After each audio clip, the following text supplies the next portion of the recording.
اعوذ باللہ السمیع العلیم من الشیطان اللعین الرجیم بسم اللہ الرحمن الرحیم الحمد للہ الذی ہدانا لہذا وما كنا لنهتدی لولا ان ہدانا اللہ لقد جاءت رسل ربنا بالحق والصلاة والسلام على النبي الأمي العربي القرشي المكي المدني البطحي الأبطحي الطهامي الدافع جيشات الأباطيل والدامغ صولات الأضاليل معلن الحق بالحق أبي القاسم محمد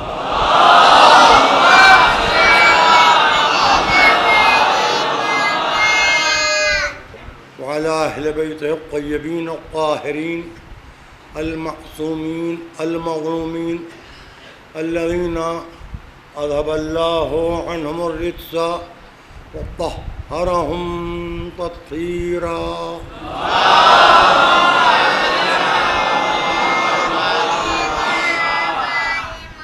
أما بعد فقد قال سبحانہ وتعالی فی کتابہ المجید وفرقانہ الحمید وقولہ الحق سیعلم الذین ظلموا أي منقلب ينقلبون.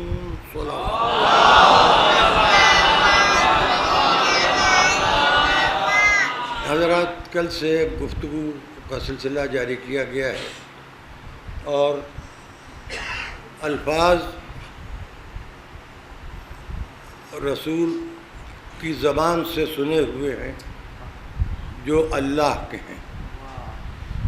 قادر مطلق جس کو ہر چیز پر قدرت حاصل ہے، جو حیات و کائنات کو بناتا اور سنبھالتا اور فنا کر دیتا ہے،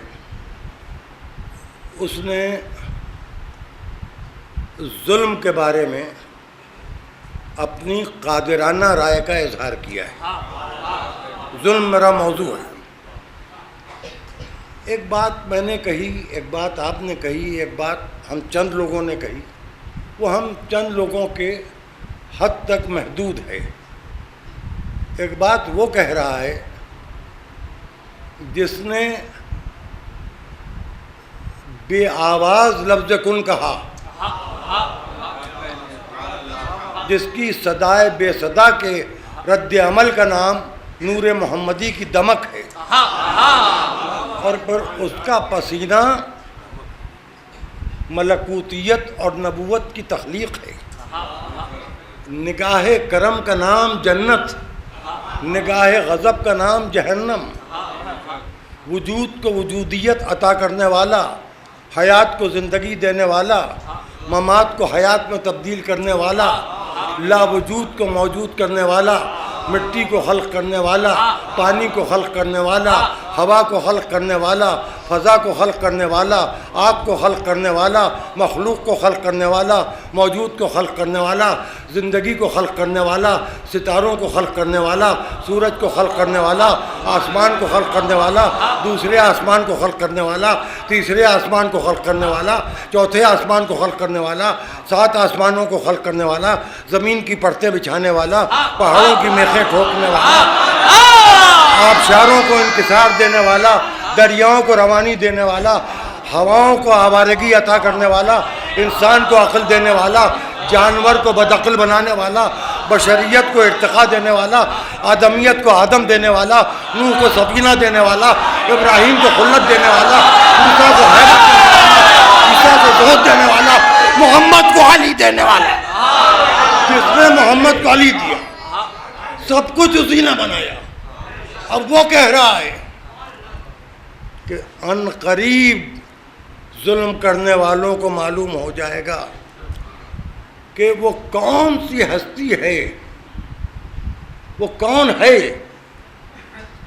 کہ جو ان کے ظلم کے خلاف انقلاب برپا کر دیتا ہے.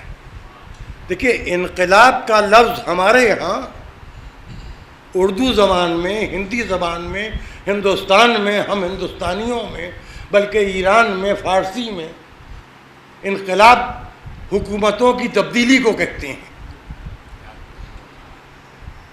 جب حکومت بدلتی ہے اور کوئی شفاف حکومت ہٹتی ہے، کوئی اچھی حکومت آتی ہے، تو کہا جاتا ہے فلاں جگہ ظلم کے خلاف انقلاب آ گیا، لیبیا میں انقلاب آ گیا، صدام کے خلاف انقلاب آ گیا، افغانستان میں طالبان کے خلاف انقلاب آ گیا، میں مثال کے طور پر کہہ رہا ہوں، ضیاء الحق کے خلاف انقلاب آ گیا۔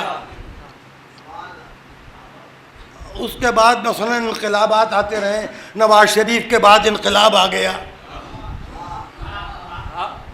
اور عمران خان کے بعد بھی انقلاب آ جائے گا۔ انقلاب ہمارے ہاں بھی آتی ہیں، کانگریس کی حکومتیں رہیں، اس کے بعد انقلاب آیا، اب بی جے پی کی حکومت ہے، پھر انقلاب آ سکتا ہے۔ تو یہ انقلاب کوئی انقلاب نہیں ہے، یہ تو اقتدار کی منتقلی ہے، یعنی پاور کس کے ہاتھ میں ہے؟ اچھا یہاں تو انقلاب ہمارے آپ کے ہاتھ میں ہے، ایک بٹن دبایا، کرسی سے اتار لیا اور کسی کو بھی کرسی پر بٹھا دیا۔ ہمارا تو مزاج یہ کہ شہزادہ قابو میں نہیں آیا، فٹ پاتھ پر بٹھا دیا، چائے والے کو کرسی پر بٹھا دیا۔ ہمارے ہاں تو بغیر خون کے انقلاب آتا ہے۔ یہ جمہوریت کی یہی خصوصیت ہے۔ لیکن میں یہ بات عرض کر رہا ہوں کہ وہ انقلاب جو غیر محسوس طور پر اس کا نظام بدل دینا، کہ جس نے ظلم کو مزاج بنا دیا ہو۔ ظلم جب مزاج بن جاتا ہے تو مائیں بچوں کو گود میں لٹا کے یہ سمجھانے لگتی ہیں کہ تمہارے باپ نے اتنے قتل کیے تھے، تمہارے چچا نے اتنی لڑائیاں لڑی تھیں، تمہارے دادا نے اتنے فتنے کیے تھے، تمہارے پردادا نے اتنے فساد کیے تھے، اب تم بھی کچھ گردنیں کاٹو، کچھ سر کاٹو، کچھ انسانوں کو قتل کرو تو بہادر کہلاؤ گے۔ وہ کیفیت ہوتی ہے عہد جاہلیت۔ عیسیٰ آسمان پر جا چکے تھے، نبی آئے نہیں تھے، دھول اڑ رہی تھی، گھوڑے دوڑ رہے تھے، کمانیں کڑک رہی تھیں، تیر سنسنا رہے تھے، نیزے لچک رہے تھے، تلواریں چمک رہی تھیں، خنجر تیز کیے جا رہے تھے، لشکر کی صفیں بن رہی تھیں، انسان انسان کی جان لیے لیتا تھا، انسان انسان کے بچے کو یتیم کیے دیتا تھا، انسان انسان کی اولاد کی عورت کو بیوہ کیے دیتا تھا، انسان انسان کو قیدی بنا لیتا تھا، انسان انسان پر ظلم کرتا تھا، انسان انسان کی جان کا دشمن تھا، انسان بیٹیوں کو زندہ دفن کر رہا تھا، انسان اپنی بیٹیوں کو خود قتل کر رہا تھا، انسان انسانوں کے ساتھ جانوروں کا ساتھ سلوک کر رہا تھا، غلام بنا لیتا تھا، کنیز بنا لیتا تھا، ظلم کرتا تھا، زیادتی کرتا تھا، کوئی انکسار نہیں تھا، غرور ہی غرور تھا، تکبر ہی تکبر تھا، انانیت ہی انانیت تھی، کوئی کسی کے ہاتھ سے کچھ چھین کے اپنا لیتا تھا، کوئی کسی سے کچھ چھین کے اپنا لیتا تھا، روٹی سب کے لیے تھی، کھانے والا ایک ہوتا تھا، باقی کوڑے میں پھینک دی جاتی تھی، پانی سب کے لیے ہوتا تھا، پینے والا ایک ہوتا تھا، باقیوں کو ٹھنڈا پانی نہیں پینے دیا جاتا تھا۔ ظلم اپنی آخری حد تک پہنچا تو اس ظلم کے شعلوں کو بجھانے کے لیے شبنم کے 14 قطرے خلق کیے۔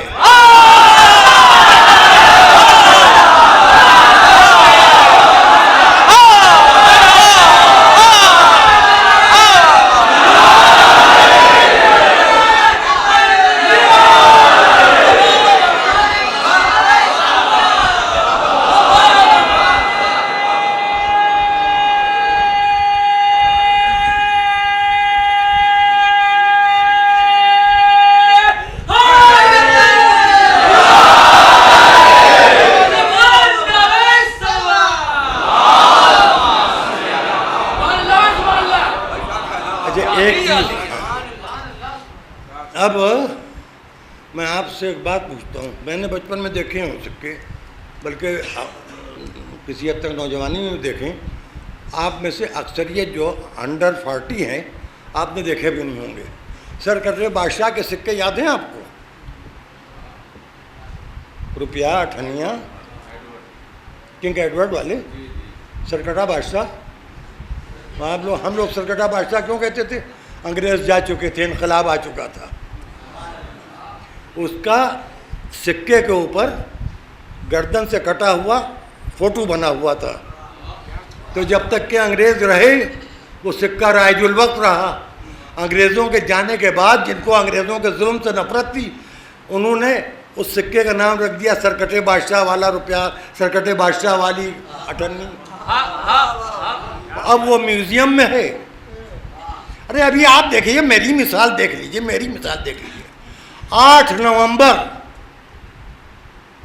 2016 8 بجے رات نریندر مودی نے مجھ پر بین لگا دیا، پرانا کرنسی غائب. میں پرانی کرنسی ہوں نا، مجھ پر بین لگ گیا. اب میں چلنے والا سکہ نہیں ہوں. آپ ڈیکوریشن پیس کے طور پر، یادگار کے طور پر میں اپنے پاس محفوظ رکھیے کہ بھائی ہمارے پاس بھی ایک پرانا 1000 روپے کا نوٹ ہے، جعلی نہیں ہے مگر، اور 2 نمبر کا بھی نہیں ہے. وہ ہوتا تو ہم جلا دیتے یا پھینک دیتے یا منی لانڈرنگ کرنے والوں کے ہاتھ کو سودے بازی کر لیتے. تو پابندی تو مجھ پر بھی لگ چکی ہے. 2016 میں 8 نومبر کو 8 بجے رات کو پرانا سکہ بند کر دیا گیا، پرانی کرنسی بین کر دی گئی. تو اب میں یادگار کے طور کے اوپر ہوں. میں جو کہہ رہا ہوں خدا کا شکر ہے کہ وہ آپ نے سمجھا بھی نہیں. اچھا، اب جو نئے نوٹ آ رہے ہیں ان کا قصہ یہ ہے کہ ہیں تو وہ بالکل صحیح نوٹ، لیکن چونکہ نگاہیں اس کی عادی نہیں ہیں تو دھوکہ ہوتا ہے کہ کہیں چورن تو نہیں ہے.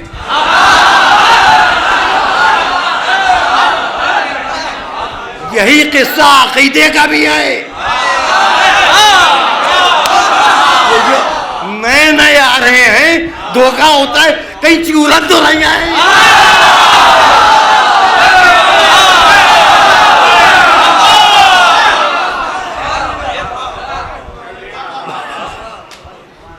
شاید میں کچھ کہہ گیا، مجھے کہنا نہیں چاہیے تھا، چلیے الفاظ واپس لیتا ہوں. لیکن میں آج کل دیکھیے میں نے بہت کھل کے شیعہ مذہبی پالیسی کا اعلان کیا تھا پہلی محرم کو، اور یہ P5 انٹرنیشنل ساری دنیا میں جہاں جہاں لوگ سن رہے ہیں. ابھی تھوڑی دیر کے بعد یہ سب کچھ چلا جاتا ہے کیا واٹس ایپ پر اور یوٹیوب پر. اب کوئی یہ نہیں سوچ سکتا کہ اس کی آواز چند لوگوں تک محدود ہے. میں نہایت ادب کے ساتھ، نہایت احترام کے ساتھ، بہت ہی خلوص کے ساتھ اپنے مسلمان بھائیوں سے یہ کہہ رہا ہوں کہ آپ کے ہاں جو داعش اور IS کے جراثیم والے بزرگ حضرات ہیں، ان سے یہ کہیے کہ 10 دن وہ اپنی ڈسنے کی عادت چھوڑ دیں. آج صحافت کے تیسرے پیج کے اوپر بڑی تفصیل سے خبر چھپی ہے. فاروق اعظم حضرت عمر رضی اللہ تعالیٰ عنہ، سنیے، میرے کہنے سے نہ اللہ کسی کو جہنم میں بھیج دے گا، نہ اللہ میرے کہنے سے کسی سے راضی ہو جائے گا.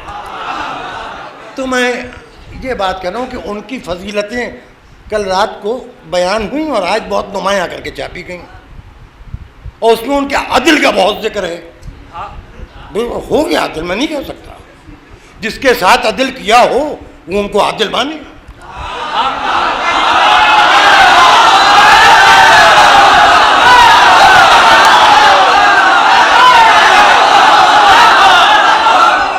میرا ہے گھریلو ذاتی معاملہ، میرا ذاتی معاملہ ہے. میں ہوں امام موسیٰ بن جعفر کی اولاد، ننیال سے امام رضا کی اولاد. تو میرے ساتھ مسئلہ یہ ہے کہ فاروق اعظم نے اپنے عدل کی انتہا کر دی کہ رسول کی بیٹی کی 3 پسلیاں توڑ دی. دیکھیے اس میں کوئی اختلاف نہیں ہے، میں کوئی ایسی بات نہیں کہہ رہا ہوں کہ جو یعنی اگر میں کوئی غلط بات کہہ رہا ہوں، رسول کی بیٹی کے قاتل ہیں فاروق اعظم، اور سنیے شمر سے زیادہ ان کا مرتبہ ہے.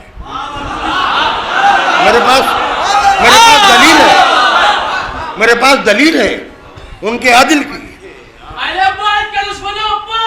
یہ نہیں ہوتا. دیکھیں ایسا ہے کہ ابھی آپ نے اچانک انہوں نے سی عالم الذین جو وہ صدق اللہ العظیم آپ نے نعرہ حیدری لگا دیا.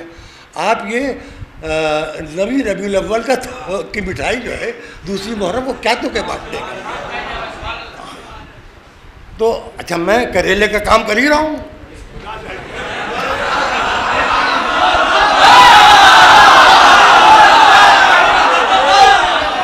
جب تک دیکھیے میں جس نسل سے ہوں، جب تک کہ یہ نسل ہے اس وقت تک کہ اہل بیت کے دشمنوں کو ہم جواب دیتے رہیں گے، اور آپ کو اہل بیت کے دشمنوں کے جراثیم سے بچاتے رہیں گے.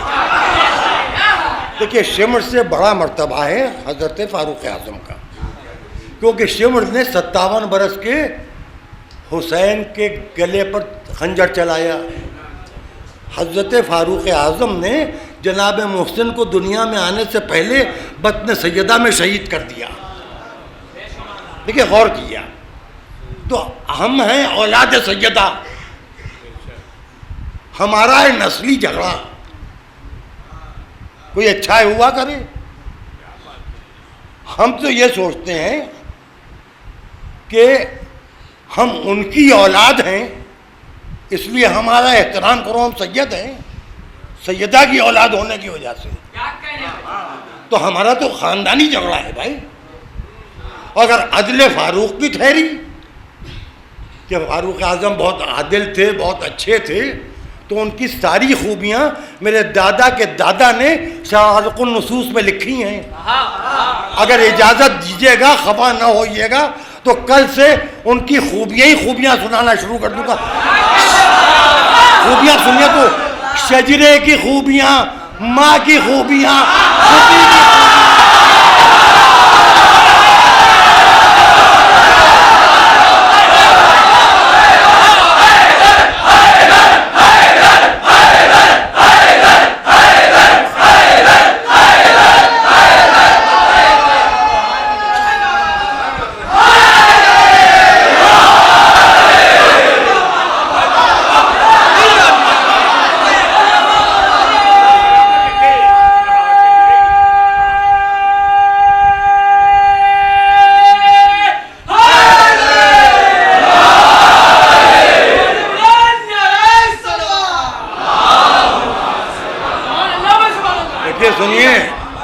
ہمیں مردوں کی اولاد زندگی بھر مردانی مجلسیں پڑھیں گے، مردانی مجلس پڑھتے ہیں.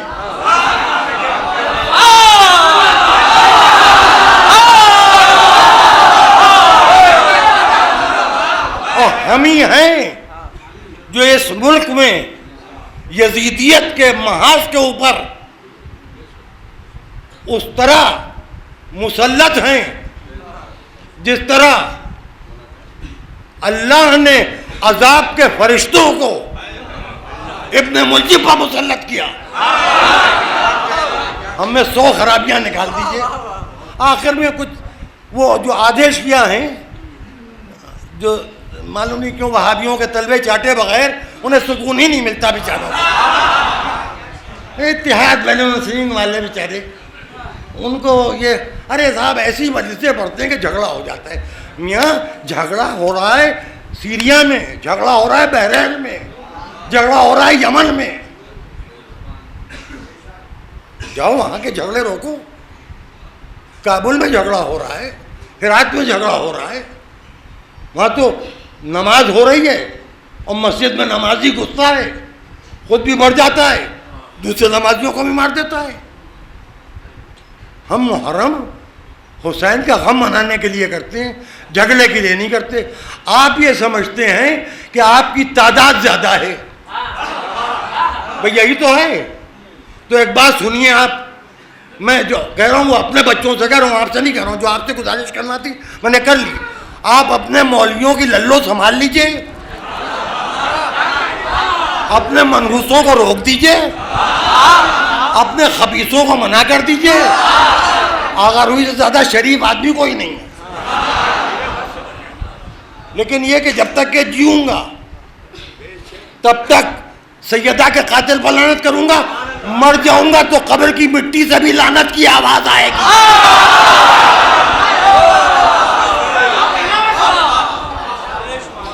سمجھ رہے ہیں آپ؟ میں شیعت کے اوپر آنچ نہیں آنے دوں گا. یہ تعصب کا زمانہ ہے بھائی. اتنی اذانیں دی. کل وہ ٹی وی پہ بھی میں نے دیکھا تھا، وہ ایک مسجد لاک کر دی گئی گڑگاؤں میں، سیل کر دی گئی. اب آپ مجھے یہ بتائیے کہ کہیں مجلس ہوتی ہو، کسی نے امام باڑہ کبھی سیل کرنے کی بات کی؟ تو مجلس میں فساد کہاں ہوتا ہے بھائی؟ فساد تو اذان میں ہوتا ہے. اصل میں قصہ یہ کہ دو طرح کے لوگ ہیں، ایک وہ جنہیں مجلس پڑھنا آتی ہے، ایک وہ جنہیں مجلس پڑھنا نہیں آتی ہے مگر پڑھتے ہیں. جنہیں مجلس پڑھنا نہیں آتی وہ مجلس پڑھنے والوں سے جلتے ہیں. تو کچھ نہ کچھ تو انہیں کہنا ہی ہے.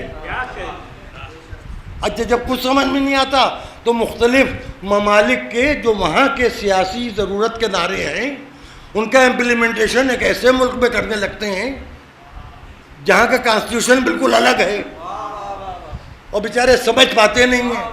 ہوتا یہ ہے کہ قضا دھکا دے کے گاؤں دیہات سے کسی مدرسے میں پہنچا دیتی ہے. جب 8-8 10-10 ہیں تو ہوگا کیا؟ یتیم خانے میں باپ کی زندگی میں داخل نہیں ہو سکتے. سر منڈا کے بیچ دیے گئے کسی مدرسے میں. دوسرا جھوکا آیا کہیں لیے چلا گیا، وہاں سے پلٹ کے آئے تو اپنے آپ کو بہت بڑی ہستی ظاہر کرنے لگے. قصہ یہ 7 پشتوں میں کبھی کسی نے عزت کی نہیں. اب جب اس لباس کی وجہ سے احترام ملا تو آپے سے باہر ہو گئے. اپنی اوقات تو بھولے ہی بھولے، مولا کی عظمت ہی بھول گئے. اب یہ آپ ملاحظہ فرمائیے کہ پہلی محرم کو، ٹھیک ہے پہلی محرم آپ کی تاریخ ہے، پہلی محرم کو حضرت ابو لولو جناب فیروز علیہ السلام، علی کا شیعہ، رسول کا مسلمان، مومن کامل، ہمیں ایران سے 2 نعمتیں ملی، ایک سلمان ایک فیروز. ایک اہل بیت میں داخل ہوا، دوسرے نے سیدہ کے خون ناحق کا بدلہ لیا. ہم حضرت فیروز کے وسیلے سے دعا مانگتے ہیں جب کسی ظالم کو کوستے ہیں تو پروردگار جو حشر فیروز نے قاتل سیدہ کا کیا وہی حشر اس کا بھی کر. اور سنیے، جہالت کی آخری حد ہے لعنت کا برا ماننا. لعنت ہے کیا؟ سنو میرے بچوں، ان بڈھوں کو سمجھاؤ، ان ملاؤں کو سمجھاؤ، ان مولویوں کو سمجھاؤ. لعنت ہے کیا؟ رحمت تمہارے اختیار میں آئے، تم خدا سے کہتے ہو ان پر رحمت نازل کر. لعنت کوئی ڈنڈا ہے، کوئی لاٹھی ہے، کوئی خنجر ہے، کوئی تیر ہے، کوئی بندوق ہے، کوئی ٹامی گن ہے، کوئی اسٹین گن ہے، AK-47 ہے. لعنت ہے کیا؟ اللہ سے دعا ہے، اللہ تو لعنت فرما. جو کہتے ہیں لعنت نہیں ہونا چاہیے، تبرہ نہیں ہونا چاہیے، وہ کہتے ہیں اللہ سے دعا نہیں ہونا چاہیے. ارے میں نے بہت اہم بات کہی ہے. ہم یہ کب کہتے ہیں کہ ہماری لعنت ہو، خدا لعنت کرے. جی ہاں، وہ ہے نہیں وہ روٹی والا عمر، اس کو ہاں روٹی کا آرڈر دیا، اس نے روٹی خراب کر دی. اللہ کی لعنت ہو اس پر، عمر پیسے روٹیاں کھلا.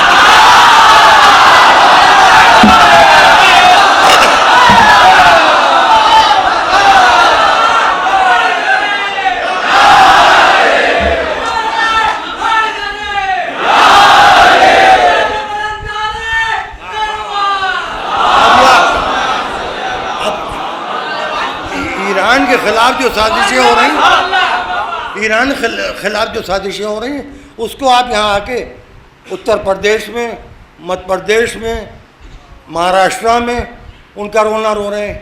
MI6، اسرائیل، امریکہ کون سا انگریز تھا بھیا مدینے میں؟ کون سا امریکن تھا مدینے میں؟ کون سا یہودی تھا مدینے میں؟ اور اگر یہودی تھا، عیسائی تھا، ہائے ہائے میں بڑی مہین بات کہہ رہا ہوں، انگریزوں کا جاسوس تھا اور اس نے سیدہ کو قتل کیا، تو آپ نے اس کو خلیفہ کیوں مان لیا؟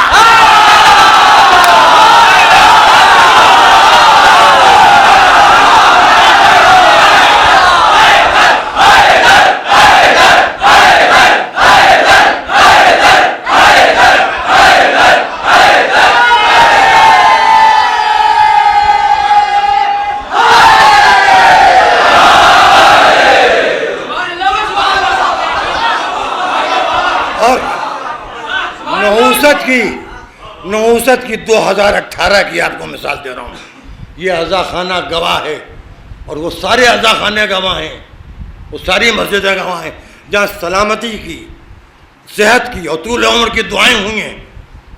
جناب مولانا کلب ساجد صاحب کو خداوند عالم صحیح و سالم رکھے اور انشاءاللہ وہ خیریت سے واپس آئیں، اور آئندہ سال ہم آپ زیر ممبر بیٹھ کے سنیں اور وہ آغا باقر کے امام باڑے میں ویسے ہی پورا اشرا پڑھیں جیسے کہ پڑھتے تھے.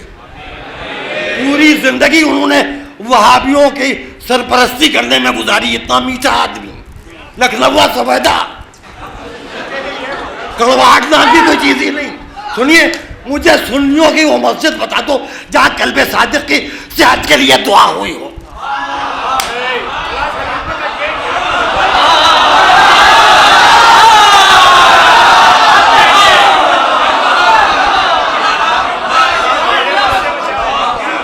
ان کی خطا یہ ہے کہ وہ غفران آپ کی اولاد ہیں. میری خطا یہ ہے کہ صاحب عبقات کی اولاد ہوں. تو بھیا ہم اپنی ذاتی پالیسی بدل سکتے ہیں. شجرہ بدل کے حلال زادے رہنا چاہتے ہیں، شجرہ بدل کے حرام زادے نہیں ہو پائیں گے. آپ دیکھیں نا، آپ بھی دعا کیجیے اور جہاں جہاں جائیے. میں خواتین سے گزارش کروں گا، اپنے بیٹیوں سے، بہنوں سے، کہ ہر مجلس کے بعد جناب کلب صادق صاحب اللہ کی صحت و سلامتی کی دعا کریں. ان سے تو کوئی تکلیف نہیں پہنچی، میں تو خیر ہوں جھوڑالو، فسادی، تبرعی. جی تو وہ جینیٹک پرابلم ہے، کیا کروں؟ سب تو باپ چچا، سب دادا، دادا کے باپ، دادا کے دادا، دادا کے دادا کے باپ دادا، ان کے باپ دادا، سب. جس نے قلم اٹھایا، جس نے زبان کھولی، آخر میں کوئی نہیں تو ان کا 3 مہینے چلو جیل میں رہیں گے، مگر کہیں گے ضرور بھرو مولانا.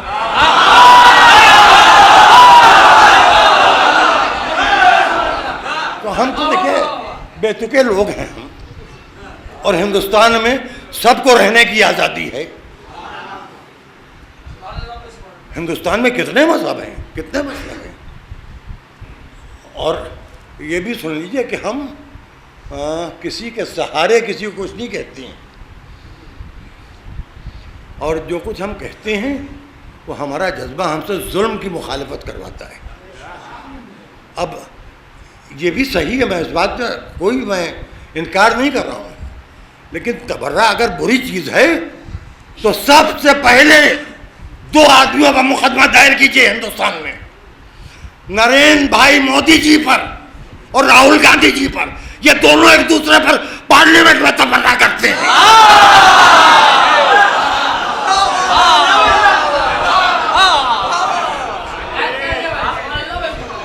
وہ ان پر تبرع کرتے ہیں، وہ ان پر تبرع کرتے ہیں.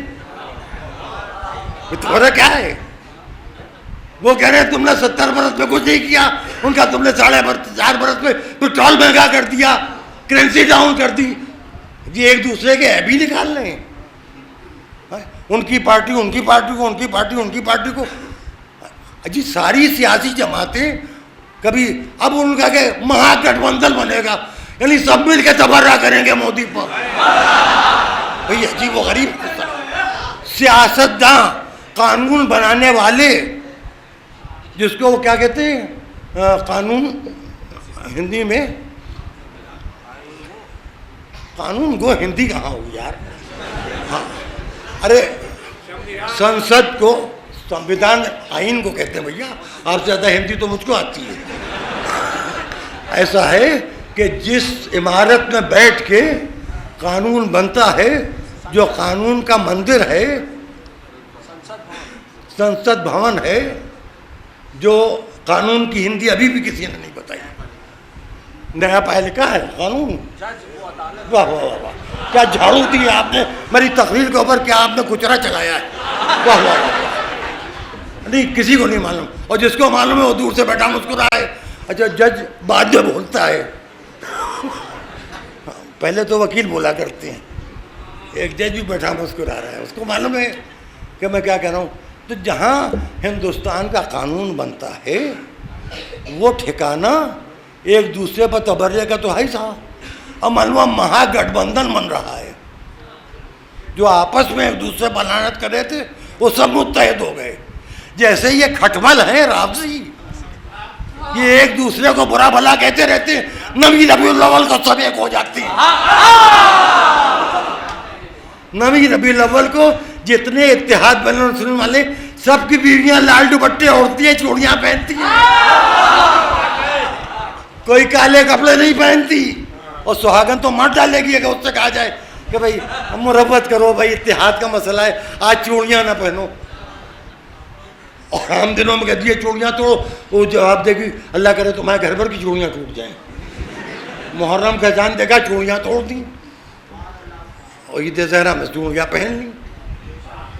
میاں میں یہ بات آپ سے عرض کر رہا ہوں کہ یہ جو ہمارے گزشتہ سال میں 8ویں محرم کو ایڈمنسٹریشن کا ان کا شکریہ ادا کرنا تھا، نہیں کر پایا تھا. میں نے یہ وعدہ کیا تھا کہ آپ نے جو خدمتیں کی ہیں آپ کو سال کے اندر اس کا صلہ ملے گا. کل میں ذکر کرنا بھول گیا تھا، یو پی کے 2 ڈسٹرکٹ مجسٹریٹس کو وگیان بھون میں سینٹرل گورنمنٹ نے پرسکار دیے ہیں، انعام سے نوازا ہے. ایک لکھنؤ کے ہیں، کہیں اور کے ہیں. دیکھیے لکھنؤ کے ڈی ایم نے عزاداری کی اور عزاداروں کی خدمت کی. تو جو بات میں نے 9ویں محرم کو کہی تھی، پہلی محرم کو سال پورا ہونے سے پہلے انہیں سینٹرل گورنمنٹ نے اعزاز دیا. اچھا کل ہی ایک واقعہ اور ہوا، 2 ڈسٹرکٹ مجسٹریٹس کو پرسکار دیے گئے. بریلی کے ڈسٹرکٹ مجسٹریٹ مچھر مارنے میں ناکام رہے تو سسپینڈ کر دیے گئے.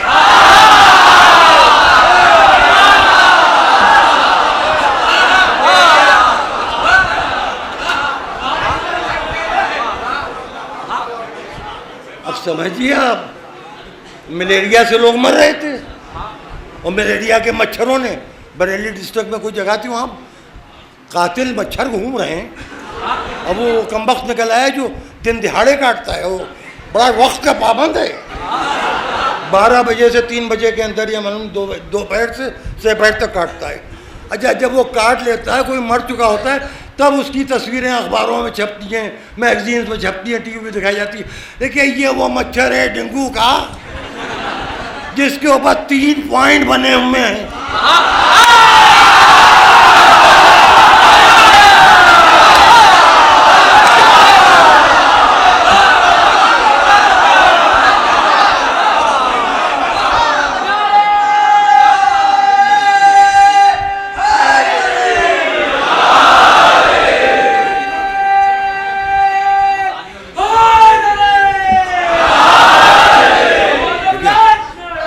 پہچان لیجیے. اور یہ دن میں دن دہاڑے کاٹتا ہے اور خون پانی ہو جاتا ہے، جان چلی جاتی ہے. اس کا علاج بھی بہت مہنگا ہے. خدا ہمیں آپ کو سب کو ملیریا سے، ڈینگو سے، مچھروں سے پیدا ہونے والی بیماریوں سے محفوظ رکھے. اور یہ سن لیجئے، مچھر اس لیے ہوتے ہیں کہ کوڑا ہوتا ہے. اگر آپ علی کے شیعہ اور حسین کے عزادار ہیں تو مجلس کے بعد جو بھی سبیل سے تبرک مل رہا ہے اس کے بعد کوڑا سڑک کے اوپر نہ ہونے دیجیے گا. کوڑا کرنے والے اور ہیں، آپ کوڑا ہٹانے والے ہیں، کوڑا بچھانے والے نہیں ہیں. تبرہ عقیدے کا کوڑا ہٹانے کا ذریعہ ہے.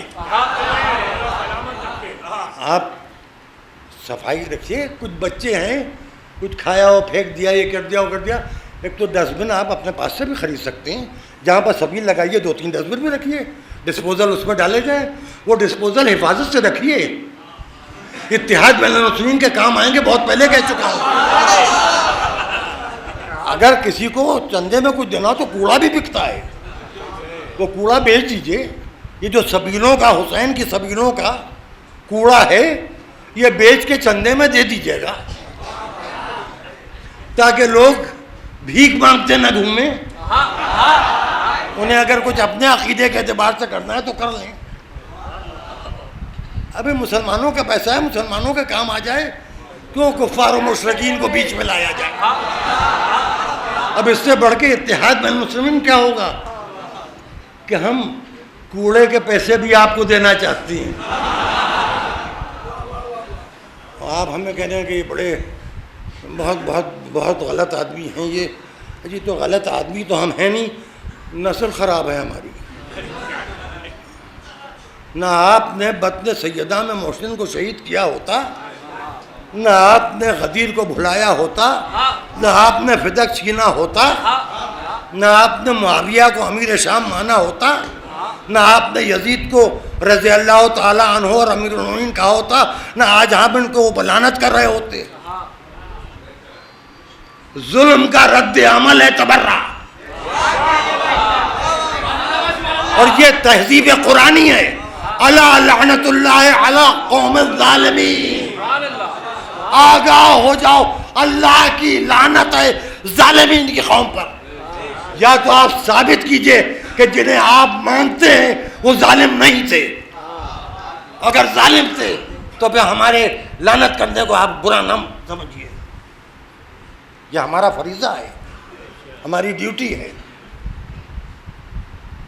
حضرت آدم نے دیکھا ایک بیٹے کی لاش پڑی ہے اور دوسرا بیٹا اس کے ہاتھوں میں بھائی کا خون ہے, حابیل قابیل. جناب آدم نے قابیل کی طرف دیکھ کے کہا یا قابیل علیک لعنتی الی قیام یوم الدین, اے قابیل روز قیامت تک تجھ پر میری لعنت, باپ کی لعنت بیٹے پر, تاریخ آدمیت کی پہلی لعنت. پھر 40 دن آدم نے حابیل کا سوگ منایا. قاتل پر لعنت کرنا اور شہید کا غم منانا آدم نے سکھایا ہے, بندر کی اولادیں یہ نہیں کریں گی. یہ انسانیت ہے. آپ بسم اللہ الرحمن الرحیم سے پہلے اعوذ باللہ من الشیطان اللعین الرجیم کیوں کہتے ہیں؟ کیا اللہ اس بات کا محتاج ہے کہ آپ اس کی تصدیق کریں؟ آپ اپنے کو سچا ثابت کرنے کے لیے کہتے ہیں صدق اللہ العلی العظیم و صدق رسولہ النبی الکریم و صدق علی امیر المومنین و صدقت الزہراء سیدۃ النساء العالمین و صدقوا ائمۃ المعصومین الذین من ولد علی بن ابی طالب علیہم السلام اجمعین ونحن علی ذلک لمن الشاہدین والشاکرین. یہ ہم جو تلاوت کے بعد یہ الفاظ ادا کرتے ہیں, یہ ہم اپنی تصدیق کرواتے ہیں ان سچوں کا نام لے کے. اور ظلم سے نفرت, اور اتنا ڈرنے کی ضرورت نہیں ہے. اورنگزیب گیا, جہانگیر گیا, بات سمجھیے, نادر جتنے تغلق گیا,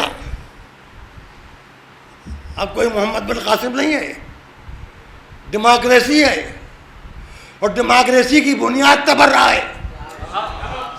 ایک سیاسی جماعت اپنے نظریات کا پرچار کرنے کے لیے دوسرے سیاسی جماعت کے نظریات کو غلط ثابت کرتی ہے. تو جمہوری ملک میں ہم رہتے ہیں, ہم اپنے خاندانی حق کو چھوڑیں گے نہیں. اگر چھوڑنا ہوتا تو شہید ثالث کی لاش دیکھ کے ڈر گئے ہوتے. چھوڑنا ہوتا تو جب سید تقیہ میں چلے گئے تھے اور شیعہ نہیں رہ گئے تھے, ہاتھ باندھ کے نماز پڑھنے لگ گئے تھے, اس میں ہم لوگ بھی خدا نہ کرے ہوتے. بات سمجھ لیجیے آپ. اب کیا ہے بھائی, اور کون سا ہمارا سنی مسلمانوں سے خدا کی قسم کوئی جھگڑا نہیں ہے. بغیر ان کے ہمارے ذہن میں نان ویج کھانے کا تصور ہی نہیں آتا. بچوں کا ختنہ ہونا ہے جو واجب ہے. سارے کام ایک دوسرے کے ساتھ دے کر دیکھیے. کسی ایک مذہب کے آدمی سے سارے کام نہیں ہو سکتے. یہ ہندوستان ہے, یہاں مختلف مذاہب کے لوگ مختلف کام کرتے ہیں. نان بھائی ہیں, سنی بھائی ہیں, اگر وہ ہمارا بائیکاٹ کر دیں تو مجلسوں میں بانٹنے کے لیے تبرک کا مسئلہ کھڑا ہو جائے گا. باورچی ہیں, سنی بھائی ہیں, اگر وہ ہمارا بائیکاٹ کر دیں کیا بات کریں. ہمیں ان لوگوں سے نہیں, خاص قسم کے کچھ ملا مولوی ہیں جن کے کچھ سمرتھک ہیں. اگر قاعدے سے چیک کر لیا جائے کہ ان کے پاس پیسہ کہاں سے آ رہا ہے تو نہ شوکت علی کا ہاتھا ہوگا, نہ عبدالشکور حال ہوگا, نہ شہداء اسلام ہوں گے. ایک دفعہ چیک تو کر لیجئے. اور آپ کے ہاں تو ریکارڈ پہلے سے موجود ہیں. ریکارڈ تو بنایا تھا, معاف کیجئے گا, کانگریس گورنمنٹ نے. بھاگا ہے آپ سے ڈر کے ذاکر نائک. آپ کو خوب معلوم ہے کس کے پاس کہاں سے کیا آ رہا ہے. اور آپ یہ بھی جانتے ہیں کہ میں اتنا اجاگر ہو کے اس لیے بولتا ہوں کہ میرے پاس عزا خانوں کے علاوہ کہیں سے کچھ آتا نہیں ہے. تو بھیا میں ایک نمبر کا آدمی ہوں. میں نہ آئکر وبھاگ سے ڈرتا ہوں, جرم کیا نہیں ہے تو پولیس سے کیوں ڈروں گا. نہ جرم کرنے کا قائل ہوں, نہ لوگوں کو جرم کرنے دوں گا اپنی اوقات پر. آپ سے بھی میں یہی امید کروں گا. دیکھیے موب لنچنگ سے ہندوستان بدنام ہو رہا ہے اس وقت. مجلسوں میں آپ کے مجمع ہو رہے ہیں, جلوسوں میں آپ کے مجمع ہو رہے ہیں, تو اپنے مجمع میں آپ کسی کے ساتھ بدسلوکی کی حماقت نہ کر بیٹھیے گا. اس سے عزاداری بدنام ہوگی, عزادار بدنام ہوگی. دوسرے مجھے کوئی حق نہیں ہے, میں اس معاہدے سے الگ آدمی ہوں. جلوسوں کے معاملات میں بولنے کا مجھے کوئی حق نہیں. لیکن کل میں نے 10:30 بجے کے قریب ٹی وی آن کیا تو حسینی چینل پر بڑے امام باڑے سے چھوٹے امام باڑے جو زری کا جلوس جاتا ہے وہ چل رہا تھا. تو دیکھیے آپ نے ایکس تو طے کر لیا, ایکس کا وقت, وائی کا وقت طے نہیں کیا. اتنا لمبا وقت آپ صرف کرتے ہیں 7ویں محرم سے, آپ خود بھی تھکتے ہیں, پر آپ جو فورس آپ کے لیے لگائی گئی ہے اس کو آپ تھکاتے تھکاتے 10ویں محرم کو بالکل مزبہل کر دیتے ہیں. IS کے غنڈے یہاں سے پکڑے جا چکے ہیں. وہ کون سی کالونی ہے؟ حاجی کالونی سے ابھی پکڑا گیا گزشتہ سال, اور ابھی معلوم نہیں کتنے ہوں گے, کن کن کالونیوں میں, کہاں کہاں. تو ایسے موقع کے اوپر جب آپ ان کو تھکا دیں گے جو آپ کی حفاظت کر رہے ہیں, تو یہ معاف کیجیے گا, یہ کوئی شان شوکت کی بات نہیں ہے. گھنٹہ 2 گھنٹے 1.5 گھنٹے کے اندر اپنے نکلے چلے گئے. ویسے آپ کی مرضی, آپ جانیے, آپ کا کام جانے.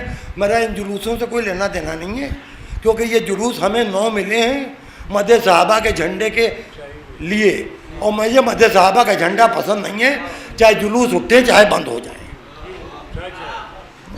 ہم بہاروں پھول برساؤ عمر ایمان لایا ہے کہ بدلے میں, یا حسین نہیں کہنا چاہتے, سمجھا, اس کے بدلے میں ہم یا حسین نہیں کہنا چاہتے. ہم عقیدے کی تجارت نہیں کرنا چاہتے. اب آپ کی مرضی, آپ جانیے. اور یہ بھی پھنس گئے, انہوں نے سوچا تھا شیعہ راضی نہیں ہوں گے, ہماری لیڈرشپ میں کچھ لوگ راضی ہو گئے. ان کو صحابہ سے کوئی دلچسپی نہیں, نہ مد صحابہ سے.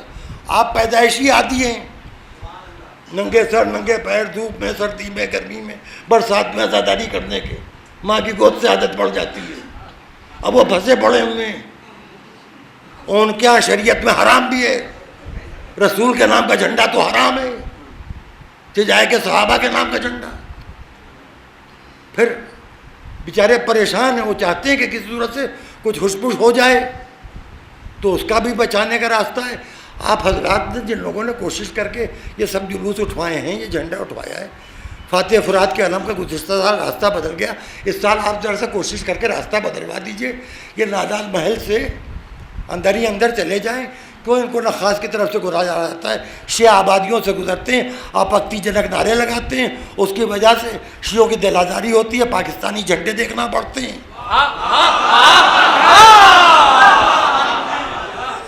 تو ان کو آپ جانے دیجیے, کوئی حرج نہیں. بہرحال اب اس کا کیا علاج ہے؟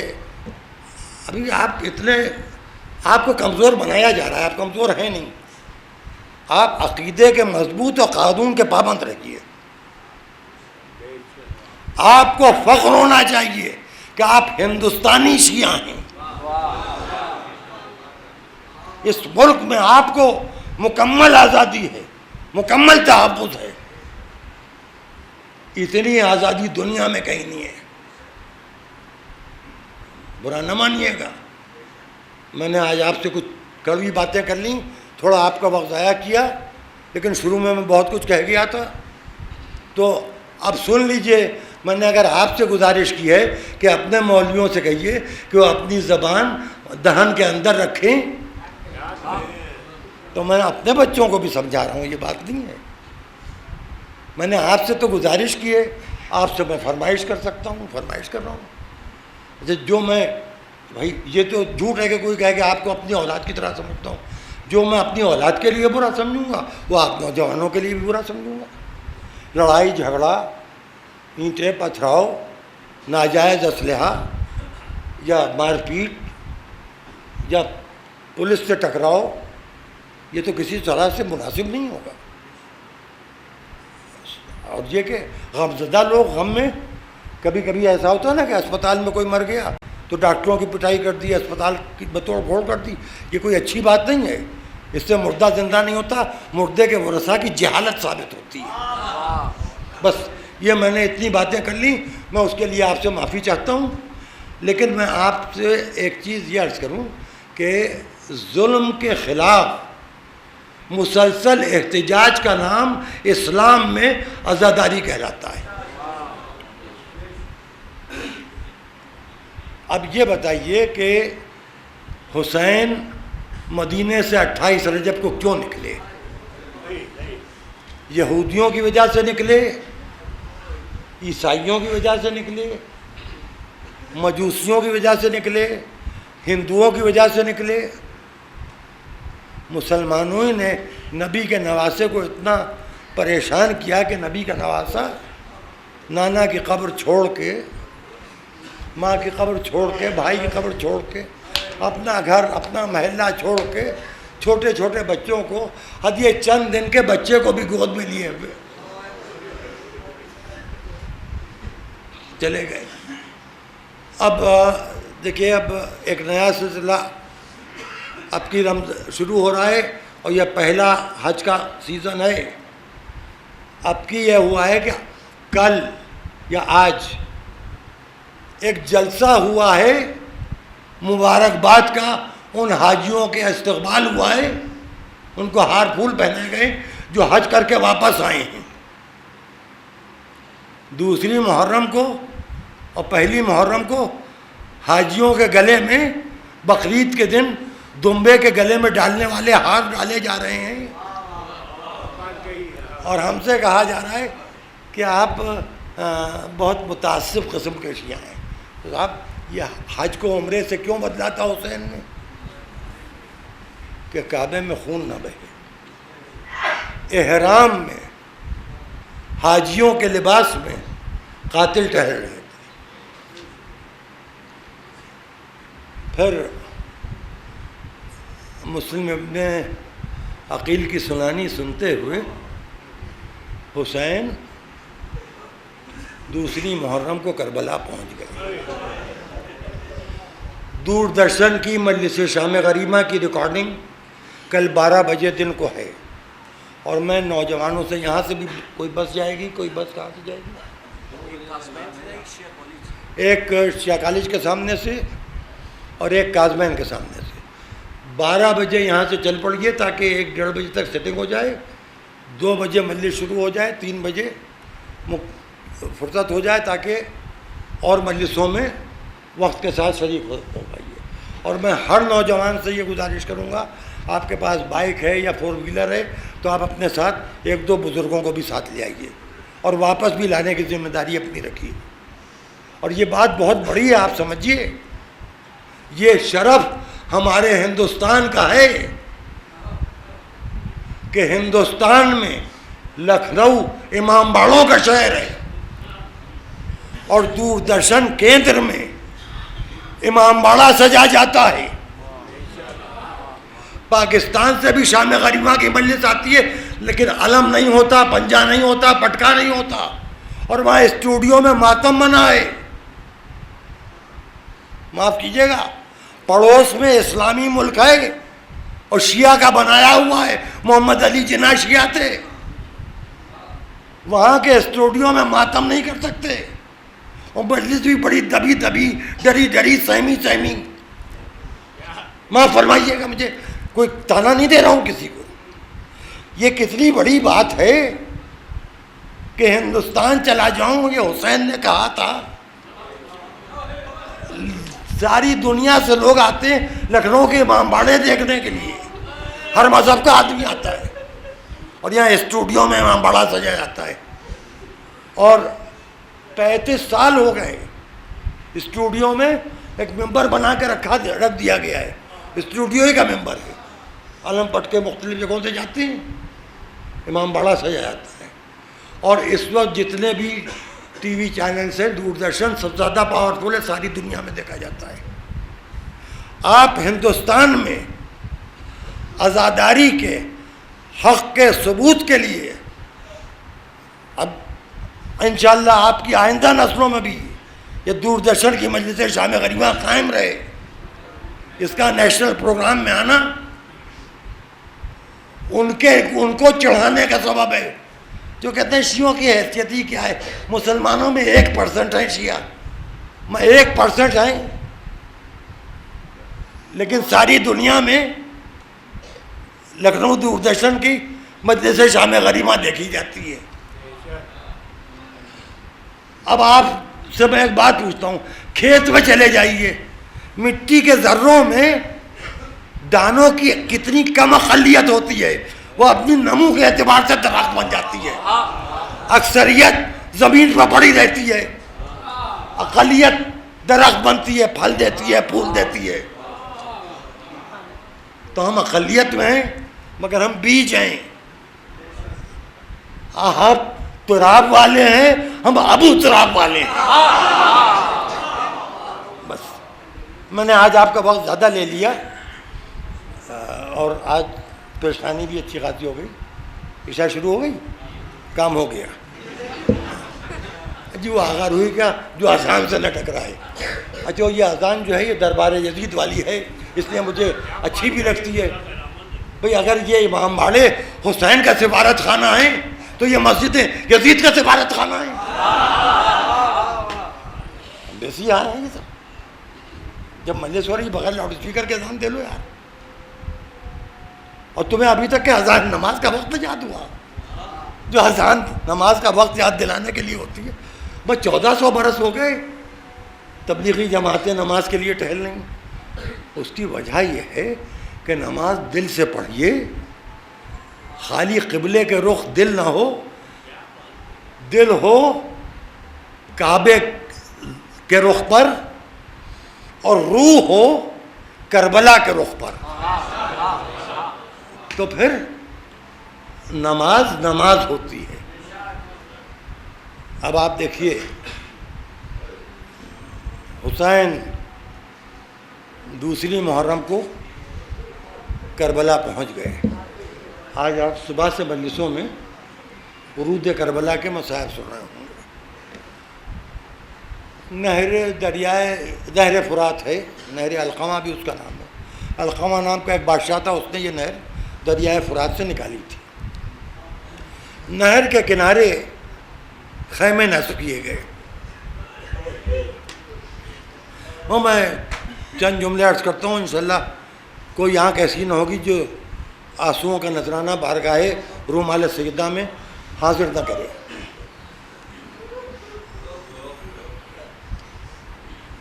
چوتھی محرم کو ابن زیاد نے عمر سعد سے کہلوایا کہ خیمے نہر سے دور کروا دو. عمر سعد نے کہا خیمے ہٹائے جائیں.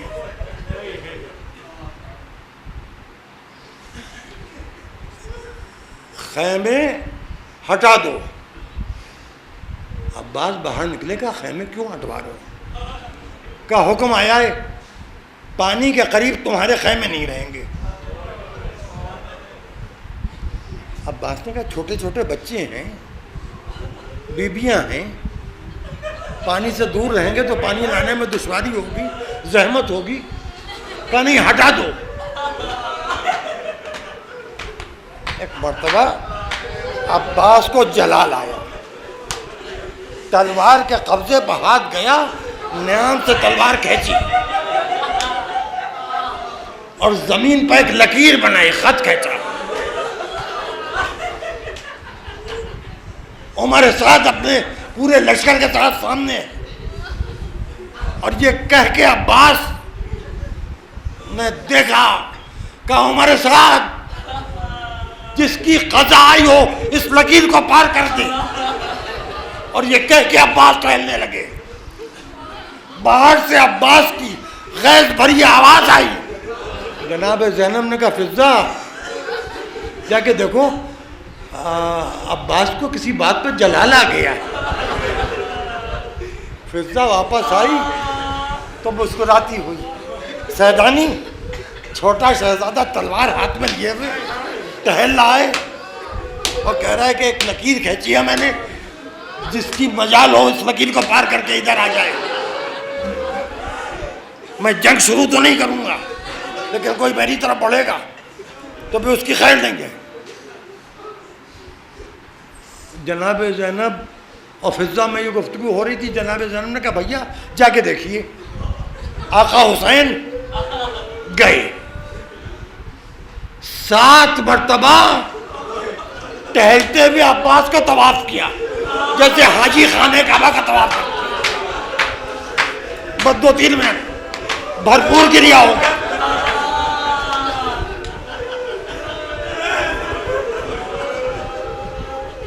اب واپس جو آئے تو آنکھوں سے آنسو بہ رہے اور ہونٹوں میں مسکراہٹ تھی. کہ زینب,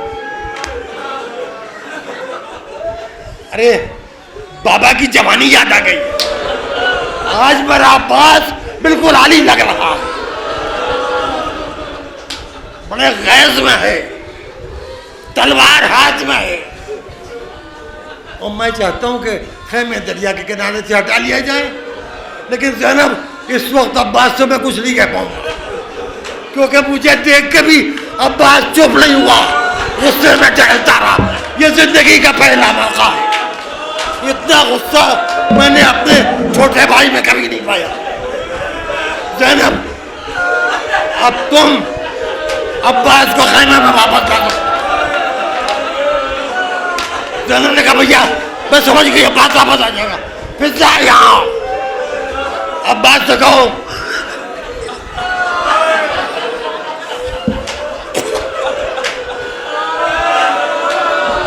عباس سے کہو کہ زینب بی بی نے کہا ہے کہ تم خیمے میں آتے ہو کہ میں بے ردا خیمے سے باہر نکلوں.